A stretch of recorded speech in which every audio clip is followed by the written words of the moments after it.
कुमार है और आपने देखना शुरू कर दिया है कैदों तक मौसम। आज 8 जनवरी है। 8 जनवरी को पश्चिमी विक्षोभ उत्तर भारत की तरफ आ गया है, लेकिन पहाड़ी राज्यों में इसका असर कम दिखाई देगा।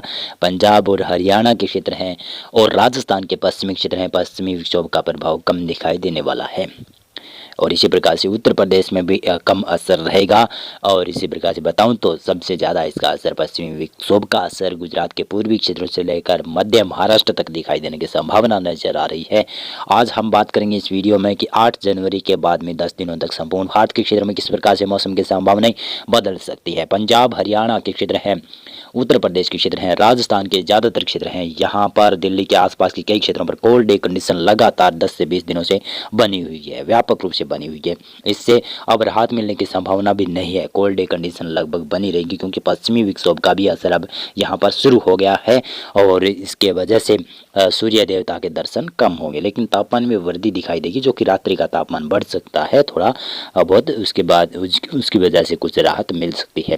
लेकिन जब ये पश्चिमी विक्षोभ 10 जनवरी के आसपास आगे निकल जाएंगे, फिर से यहाँ पर कड़ाके की ठंड पड़ना शुरू हो जाएगी। चलिए किस प्रकार से मौसम की संभावनाएं बनने वाली है। आज पूर्वी राजस्थान के क्षेत्र हैं, जिसमें उदयपुर, डूंगरपुर, बांसवाड़ा, प्रतापगढ़ से लेकर भीलवाड़ा, अजमेर के आसपास के क्षेत्र है, जयपुर, कोटा, बारा, भीलवाड़ा के आसपास के क्षेत्र है, इधर झालावाड़ के आसपास के क्षेत्र है, सवाई माधोपुर, धौलपुर, करौली, सवाई माधोपुर के आसपास के क्षेत्र हैं, जयपुर, दूदू, अजमेर के आसपास के क्षेत्र है, यहाँ तक हल्की बरसात की संभावना बन सकती है। सीकर, झुंझुनू, अलवर, भरतपुर के आसपास भी हल्की बरसात या बूंदाबांदी होने की संभावना बन सकती है। पश्चिमी राजस्थान के क्षेत्र हैं, इन भागों में भी हल्की बूंदाबांदी कहीं कहीं पर हो सकती है, ज़्यादा बरसात की यहाँ पर संभावना नहीं है और आंशिक रूप से यहाँ पर बादल जरूर छाए रह सकते हैं। पंजाब, हरियाणा और दिल्ली के आसपास के क्षेत्रों पर भी कुछ हल्की फुल्की बूंदाबांदी हो सकती है, ज़्यादा यहाँ पर बरसात की संभावना रही है, आंशिक रूप से यहाँ पर बादल रहेंगे और कोहरा जरूर छाया रह सकता है। उत्तर प्रदेश की बात करें तो उत्तर प्रदेश के पश्चिमी क्षेत्रों में भी नमी की मात्रा बढ़ेगी और यहाँ पर बादल पहुँचना शुरू हो जाएंगे और हल्की फुल्की बरसात की एक्टिविटियाँ भी देखी जा सकती है। मध्य प्रदेश की मैं बात करूँ तो मध्य प्रदेश के यहाँ पर गुना, ग्वालियर के आसपास के क्षेत्र है, श्योर के आसपास के क्षेत्र है, राजगढ़, विदिशा के आसपास के क्षेत्र है, रतलाम, उज्जैन, धार के आसपास के क्षेत्र है, यहाँ पर बरसात की संभावना 8 और 9 जनवरी को है। यानी पश्चिमी मध्य प्रदेश के क्षेत्रों में बरसात की संभावनाएं 8 और 9 जनवरी को दिखाई दे रही है और यहाँ पर हल्की मध्यम बरसात की एक्टिविटियाँ होगी और पूर्वी राजस्थान और पश्चिमी मध्य प्रदेश के आसपास ओलावृष्टियाँ भी होने की संभावना बन सकती है। शायद पश्चिमी राजस्थान के क्षेत्रों पर बादल बनेंगे और वहां से भी एक्टिविटियां शुरू हो सकती है, तो पश्चिमी राजस्थान के क्षेत्रों में भी बूंदाबांदी या फिर ओलावृष्टि होने की संभावना कहीं कहीं पर बनती हुई नजर आ रही है। यहाँ पर गुजरात की बात करें तो गुजरात के पूर्वी क्षेत्र हैं, इन भागों में हल्की बूंदाबांदी होने की संभावना है और पश्चिमी क्षेत्रों में लगभग मौसम शुष्क रहेगा, लेकिन बूंदाबांदी तो यहाँ पर भी संभावना बन रही है। केरल उसके साथ साथ में तमिलनाडु के क्षेत्र हैं, आंध्र प्रदेश के रायलसीमा के क्षेत्र हैं, यहाँ पर भारी वर्षा की संभावना नजर आ रही है। कर्नाटक के दक्षिणी क्षेत्र हैं, उत्तरी कर्नाटक के क्षेत्र हैं, हल्की बरसात की संभावना है। कोंकण, गोवा, मध्य महाराष्ट्र के मध्य भागों तक, औरंगाबाद तक बरसात की संभावना नजर आ रही है, हल्की मध्यम वर्षा की संभावना। विदर्भ, मराठवाड़ा में मौसम लगभग शुष्क रहेगा। पूर्वोत्तर भारत, बिहार, झारखंड, पश्चिम बंगाल, उड़ीसा, छत्तीसगढ़, पूर्वी मध्य प्रदेश, पूर्वी उत्तर प्रदेश के क्षेत्रों में मौसम लगभग शुष्क रहने की संभावनाएं नजर आ रही है। और इसी प्रकार से 9 जनवरी के मौसम की बात की जाए तो 9 जनवरी को यहाँ पर पश्चिमी मध्य प्रदेश के कई क्षेत्रों में, जिसमें गुना, ग्वालियर के श्योर के आसपास के क्षेत्र है, श्योपुर के आसपास के क्षेत्र है और विदिशा, राजगढ़ के आसपास के क्षेत्र है, भोपाल तक संभावना बन रही है, बैतूल, होशंगाबाद तक भी हल्की बरसात की संभावना बन सकती है, जबलपुर तक भी बादल छाएंगे और बरसात की एक्टिविटियां हल्की हो सकती है। और इधर देखें तो उज्जैन, धार, देवास, रतलाम के आसपास के क्षेत्रों में भी हल्की बरसात की एक्टिविटियां 9 जनवरी को दिखाई दे सकती है और मध्य प्रदेश के पूर्वी क्षेत्रों तक भी बादल पहुंचेंगे और एक्टिविटी यहाँ पर भी हो सकती है, लेकिन मध्य प्रदेश के पश्चिमी क्षेत्रों में ज़्यादा एक्टिविटी होने की संभावना है और ओलावृष्टियों की संभावना भी बन सकती है।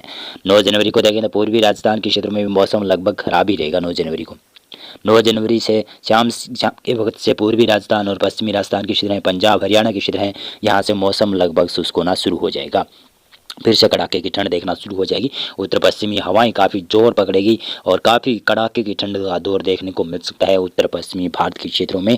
और गिलगित और लद्दाख, जम्मू कश्मीर, हिमाचल प्रदेश, उत्तराखंड के क्षेत्र हैं, यहाँ पर लगभग मौसम साफ ही रहेगा, यहाँ पर बरसात और स्नोफॉल की गतिविधियाँ कम ही दिखाई देने वाली है इस पश्चिमी विक्षोभ की वजह से। और इस प्रकार से देखें तो पश्चिमी उत्तर प्रदेश के क्षेत्र हैं, जिसमें आगरा, एटा, इटावा के आसपास के क्षेत्र हैं और झांसी, महोबा, ललितपुर, जालौन के आसपास के क्षेत्र हैं। यहाँ पर हल्की मध्यम बरसात की संभावना बन सकती है। कानपुर और लखनऊ तक मौसम खराब होने की संभावना बन रही है, तो यहाँ पर कुछ एक्टिविटियाँ हो सकती है और ओलावृष्टि की संभावना भी बन सकती है। गुजरात के पूर्वी क्षेत्रों में मौसम लगभग खराब रहेगा, हल्की बरसात की संभावना बनी रहेगी। कोंकण, गोवा, मध्य महाराष्ट्र और विदर्भ व मराठवाड़ा में भी हल्की बरसात की संभावना बन रही है। और इसी प्रकार से देखेंगे तो गोवा और पश्चिमी कर्नाटक के कई क्षेत्र हैं जो कि अरब सागर से सटे हुए क्षेत्र हैं। मालाबार के तट के आसपास के क्षेत्रों में भारी वर्षा होने की संभावना नजर आ रही है। केरल और तमिलनाडु में दक्षिणी क्षेत्र में हल्की बरसात या मध्यम बरसात की संभावना है। पूर्वोत्तर भारत और पूर्वी भारत में लगभग मौसम शुष्क रहने की संभावना नजर आ रही है। 10 जनवरी से मौसम लगभग उत्तर पश्चिमी भारत और पूर्वी भारत के तमाम क्षेत्र, मध्य भारत के कई क्षेत्रों से मौसम शुष्क हो जाएगा। फिर से कोहरे छाने लगेंगे। राजस्थान, पंजाब, हरियाणा, उत्तर प्रदेश, बिहार, झारखंड, पश्चिम बंगाल और उड़ीसा, छत्तीसगढ़ से लेकर मध्य प्रदेश और गुजरात तक कोहरा दिखाई देना शुरू हो जाएगा। काफ़ी कड़ाके की ठंड फिर से पुनः बढ़ जाएगी। तापमान में काफ़ी ज़्यादा गिरावट होने की संभावना भी बन जाएगी। केरल और तमिलनाडु के दक्षिणी क्षेत्र में हल्की बरसात की संभावनाएं बन सकती है। 11 जनवरी को देखेंगे तो 11 जनवरी को लगभग समूचे भारत में मौसम शुष्क रहेगा और शीतलहर का प्रकोप उत्तरी भारत के कई क्षेत्रों में दिखाई देना लगेगा। केरल और तमिलनाडु में भी हल्की बरसात की संभावना रहेगी और 12 जनवरी को भी समूचे भारत के क्षेत्रों में मौसम शुष्क रहने की संभावना है। वर्षा की एक्टिविटियां नहीं होने वाली है। 13 जनवरी को भी मौसम शुष्क रहेगा, कड़ाके की ठंड का प्रकोप रहेगा पंजाब से लेकर यहाँ पर बिहार, झारखंड तक और इधर राजस्थान, मध्य प्रदेश और गुजरात, महाराष्ट्र के क्षेत्रों तक भी तापमान में गिरावट देखी जाएगी। छत्तीसगढ़, उड़ीसा में भी शीतलहर का प्रकोप बढ़ सकता है। 14 जनवरी को यानी मकर संक्रांति के दिन भी मौसम लगभग समूचे भारत के क्षेत्रों में शुष्क रहने की संभावनाएं बन रही है। फिर भी कई जगहों पर पंजाब, हरियाणा के क्षेत्र है, उत्तर प्रदेश, बिहार, झारखंड, पश्चिम बंगाल, छत्तीसगढ़ के उत्तरी क्षेत्र है, मध्य प्रदेश और राजस्थान और संसद में कुछ गुजरात के क्षेत्र है, यहाँ पर कोहरा छाने की संभावना बन सकती है। दक्षिणी भारत में भी मौसम धीरे धीरे अब शुष्क होने की संभावनाएं नजर आ रही है। 15 जनवरी को भी लगभग समूचे भारत में मौसम शुष्क रहने की संभावना है। केवल अंडमान और निकोबार देशों में हल्की बरसात की संभावनाएं बन सकती है।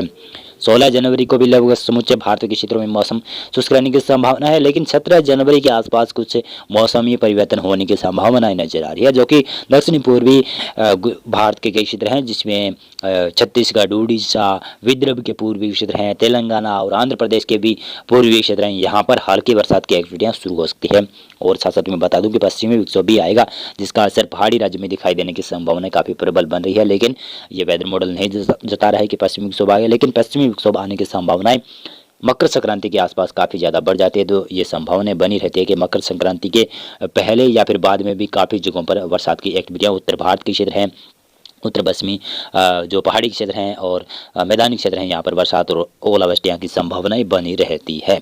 अभी मौसमी पूर्वानुमान में अभी बस इतना था। वीडियो को लाइक और चैनल को आप सब्सक्राइब कर सकते हैं। अगर हमारा ये वीडियो आपको अच्छा लगा है तो हमारे फेसबुक पेज को भी फॉलो जरूर कीजिएगा और यूट्यूब चैनल को भी ज़रूर फॉलो कीजिएगा। बहुत बहुत धन्यवाद आप सभी का, बहुत बहुत धन्यवाद आपका पूरा वीडियो देखने के लिए।